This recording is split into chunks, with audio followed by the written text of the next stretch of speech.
Hello students, welcome to the अग्निज online classes. और आज की क्लास में हम आगे बढ़ाएंगे क्लास 12th मैक्रो इकोनॉमिक्स का chapter income determination and multiplier. So students, जैसे कि आप जानते हैं, हमने एग्रीगेट डिमांड और एग्रीगेट सप्लाई अप्रोच का इंट्रोडक्शन पार्ट कर लिया था और उसमें हमने शेड्यूल और कर्व बनाना भी सीखा था। आज की क्लास में हम अलग अलग केसेस लेने वाले हैं। तो पहला केस जो है स्टूडेंट्स होता है इसमें when AD is more than AS. तो इसका मतलब एग्रीगेट डिमांड जो है वो ज़्यादा है एग्रीगेट सप्लाई से। अगर हम शॉर्ट में बात करें स्टूडेंट्स, तो यहाँ पर इक्विलिब्रियम लेवल कैसे पहुँचेंगे। देखिए, डिमांड जब ज़्यादा आती है चीज़ों की, तो ऐसे में क्या होता है स्टूडेंट्स कि जो प्रॉफिट है वो कंपनीज़ को ज़्यादा होने लगता है, क्योंकि लोग उस चीज़ को ज़्यादा खरीद रहे हैं। अब ऐसे में मौका देख के कंपनी अपने काम को बढ़ाने की कोशिश करती है, क्योंकि हमको पता है जब भी प्राइस इंक्रीज़ होता है तो सप्लाई भी इंक्रीज़ होती है। यहाँ पे प्रोड्यूसर्स को प्रॉफिट होता है। अब यहाँ पे ज़रूरी नहीं है कि वही कंपनी वाले अपना काम बढ़ाएं, हो सकता है कि कुछ नए प्रोड्यूसर्स भी मार्केट में आ जाएं। तो जिसकी वजह से जो एग्रीगेट सप्लाई है वो अपने आप ही बढ़ने लग जाती है स्टूडेंट्स, ठीक है। क्योंकि उसकी डिमांड ज़्यादा आ रही है तो सप्लाई बढ़ाना जो है वो प्रोड्यूसर्स का मेन काम होता है। तो ऐसे में स्टूडेंट्स, यहाँ पर एग्रीगेट सप्लाई कब तक बढ़ेगी।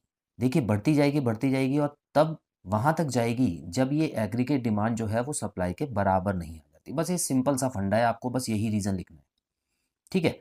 चलिए देखते हैं इसको लिखना कैसे है। It means that consumers and firms together would be buying more goods than the firms are willing to produce.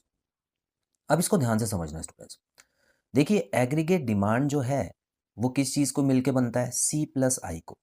सी मतलब होता है कंजम्पशन, जो कि हाउस होल्ड वाले लोग करते हैं, और इन्वेस्टमेंट होती है जो कि फर्म्स करते हैं। मतलब इन दोनों की डिमांड को मिला के एग्रीगेट डिमांड बनता है। हालांकि दो चीज़ें और होती हैं, गवर्नमेंट, एक्सपोर्ट एंड इम्पोर्ट, लेकिन उसको अभी एक्सक्लूड कर दिया है। तो फिलहाल इन दोनों को मिला के ही एग्रीगेट डिमांड बनता है।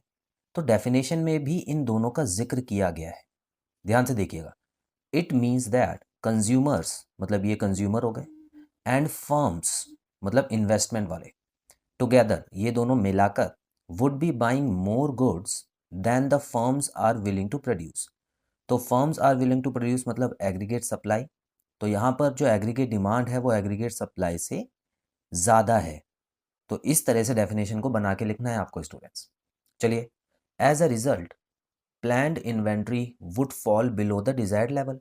अब जाहिर सी बात है, जो हम लोगों ने सामान बनाया था, कहने का मतलब है जो प्रोड्यूसर्स लोग सामान बनाते हैं उनका एक प्लान होता है, तो उन्होंने प्लान के हिसाब से कुछ सामान बना के रखा, लेकिन वो सामान कम पड़ गया इकॉनमी में, क्योंकि ज़्यादा डिमांड आ रही थी तो वो सारा सामान तो बिक गया, यूज़ भी हो गया। लेकिन यहाँ पर अब कंपनीज़ को क्या प्रॉब्लम आई कि उनका सामान तो इतनी जल्दी बिक गया कि उनको उम्मीद नहीं थी। तो ऐसे में क्या करेंगे स्टूडेंट्स वो, अब इसको बराबर लाने की पूरी कोशिश की जाएगी, क्योंकि हमको इक्विलिब्रियम पे वापस आना है। To bring inventory back to the desired level, firms will increase employment. अब यहाँ पर इन्वेंट्री को बढ़ाने के लिए फर्म्स लोगों को नौकरी पे रखना शुरू करेगी।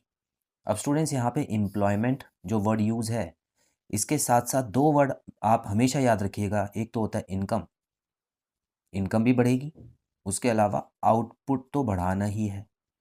तो मैंने हमेशा आपको बताया ये तीनों चीज़ें जो होती हैं ना वो एक ही चीज़ होती है। अभी इस चैप्टर के हिसाब से आपको ये एक ही लेके चलना है, अलग अलग नहीं है।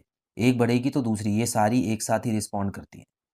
तो स्टूडेंट्स, यहाँ पर एम्प्लॉयमेंट बढ़ेगी, लोगों को नौकरी पे रखा जाएगा ताकि आउटपुट बढ़ सके, और आउटपुट बढ़ने से जो नेशनल इनकम है या जो फर्म की इनकम है वो बढ़ेगी। तो आई होप ये चीज़ क्लियर है। अब यहाँ पर जो एएस, ध्यान से देखिए स्टूडेंट्स, अभी हम यहाँ पर थे, इस वाले लेवल पे थे। अब इसको हमने बढ़ाना शुरू कर दिया, यहाँ पे सप्लाई बढ़ानी शुरू कर दी है। अब होगा क्या, जाहिर सी बात है एडी के बराबर हम पहुँचेंगे। तो ये काम कब तक करना है, ये जो नौकरी देने का काम है, आउटपुट इंक्रीज करने का काम है, ये हमको कब तक करना है स्टूडेंट्स, ये तब तक ही करना है। इसका एक एंड पॉइंट आएगा जब एडी जो है वो एएस के बराबर हो जाएगा। देखिए यहाँ पर ऐसे लिखिएगा, this continues till AS becomes equal to AD. क्योंकि हम तो एएस को चेंज कर रहे हैं ना, एडी को चेंज नहीं कर रहे, वो हमारे हाथ में नहीं होता। डिमांड कभी भी हमारे हाथ में नहीं होती, वो लोग कर सकते हैं, कभी भी कुछ हो सकता है, उनको पसंद आ जाए या कुछ ऐसा टाइम आ जाए कि किसी भी चीज़ की डिमांड बढ़ सकती है। अब जैसे कोविड में सैनिटाइज़र और मास्क की डिमांड बढ़ी थी, मेडिसिन्स की डिमांड बढ़ी थी।